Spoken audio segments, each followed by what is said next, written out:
Yesterday, I was at work, and when I came back, my 25-year-old son was in the backyard, and he approached me and he said, I found Simon in your jacuzzi. Now, just so you know, my jacuzzi is behind a fence, and Simon can neither go over the fence nor can he jump anywhere. He can jump the couch, okay?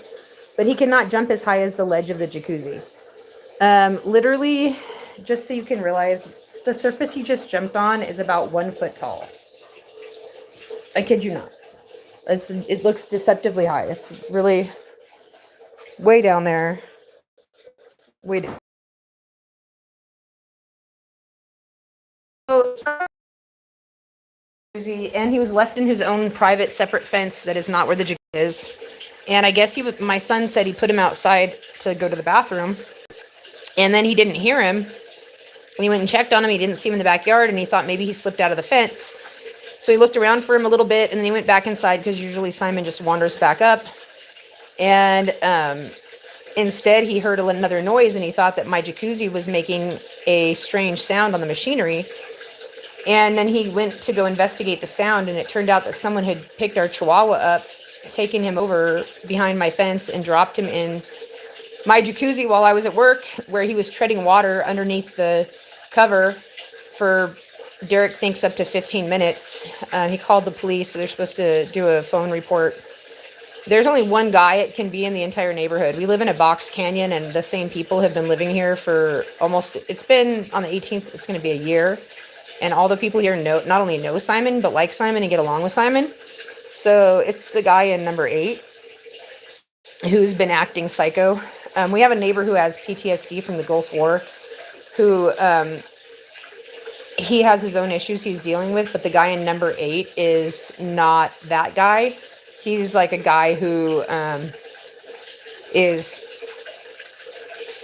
the guy who dropped my dog in a jacuzzi.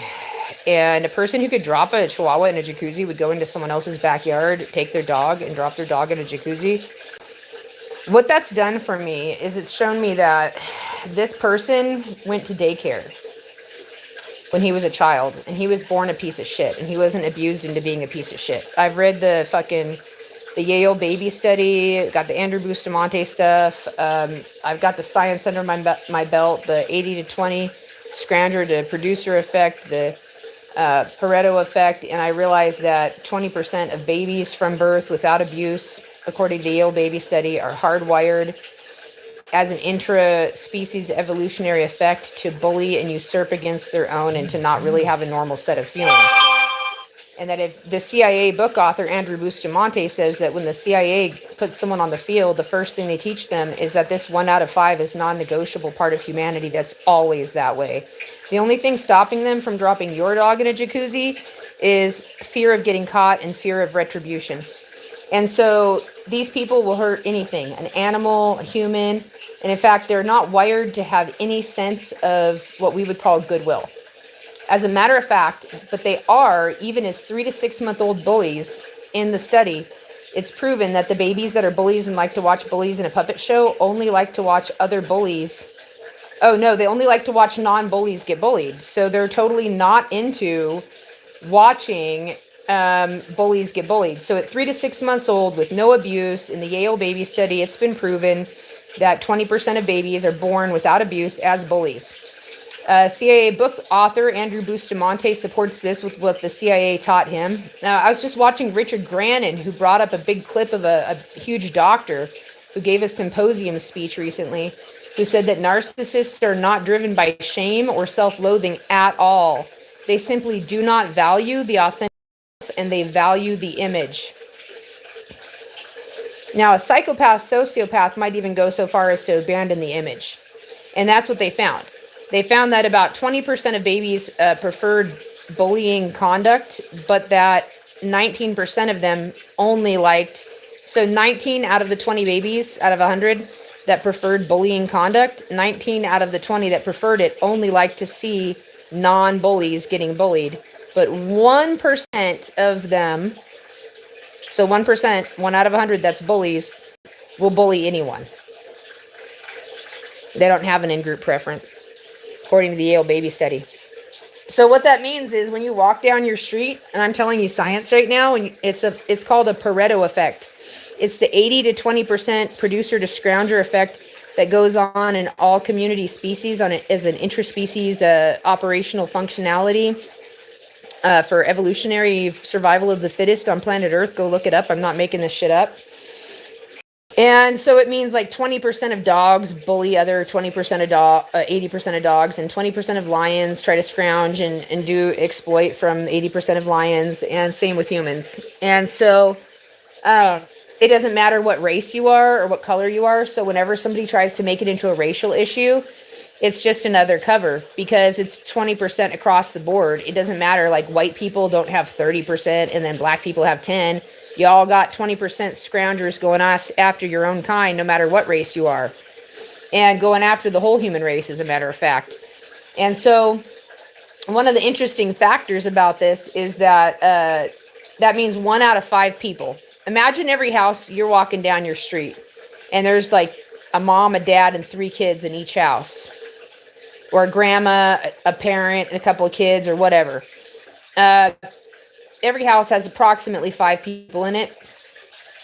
Parents and 2.5 kids, approximately 5 people. 1 out of 5 people is completely would destroy your life with glee in every single way, unless you're one of them. Get nothing but thrills out of it and wouldn't blink an eyelash over it and would never miss a moment's sleep and would never feel any shame over it or anything, as long as it didn't mess with their image. So you can see how easy a Nazi kind of movement could happen in any nation on earth, because you've got this group of people that at 1 out of 5 that's ready to turn on everybody else, no matter what that group is, as long as they are bullies, in every country of the earth all the time. In every country of the earth all the time, you've got 20% ready to go ahead and commandeer the rest of y'all and turn you into whatever they want. Now, how did they get the rest of the people to go along with any kind of social program change? How did they get people to go along with it? Well, it's because although most of the babies were pro-social, 66% of babies showed pro-social predilections in the Yale baby study. Although it was initially 80, it dropped to 66%. Well, sorry, 66% of them dropped off, because when they found out that they had a favorite cracker, if a bully puppet liked the same cracker, they just switch teams and they're all for bad behavior now. Ethics is just an accoutrement when your genetics have been evolving in a city where being ethical doesn't mean staying alive, and staying alive at any cost is the highest value, or sin, as you might call it.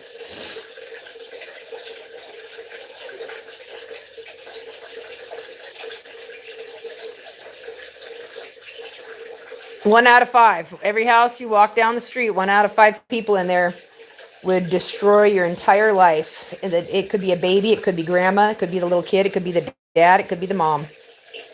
In a heartbeat. Not only that, but 6 out of 10, or roughly out of 5, that would be 3 out of 5, would support that person if they'd get a good cracker in exchange for it.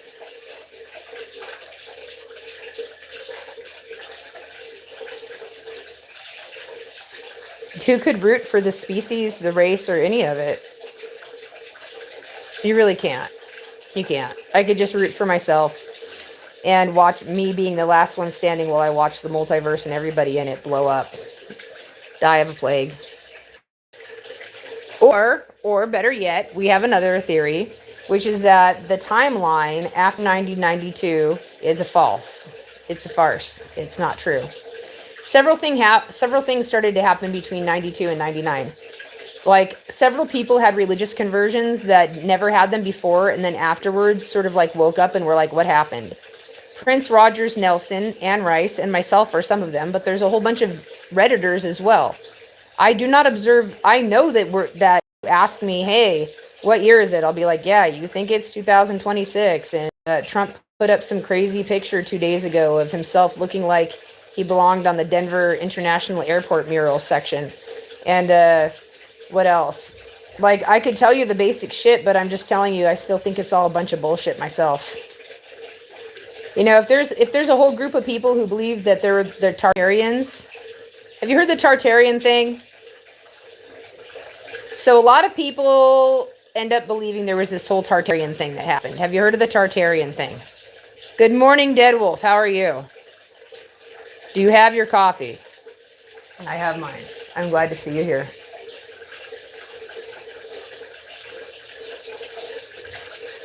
I'm talking about how my neighbor tried to drown this little chihuahua right here in front of you yesterday.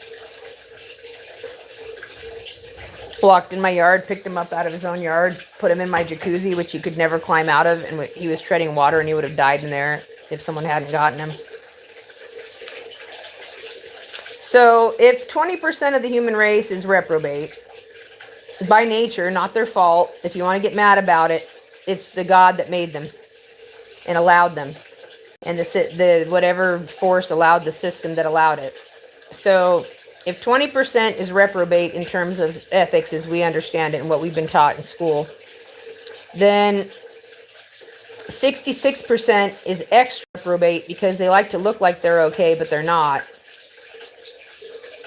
But then you got, what, the 13% of ethical babies in the Yale baby study.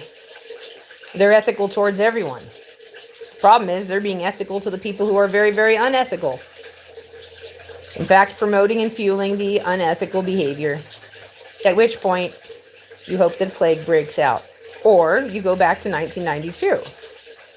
And even though everybody else thinks it's 2026 or whatever they think it is, you just know it's a big fucking bullshit timeline that never existed. And if you're dependent on the timeline between 92 and 2026 to exist, well, then you're a piece of shit and ain't worthy to grow flour in.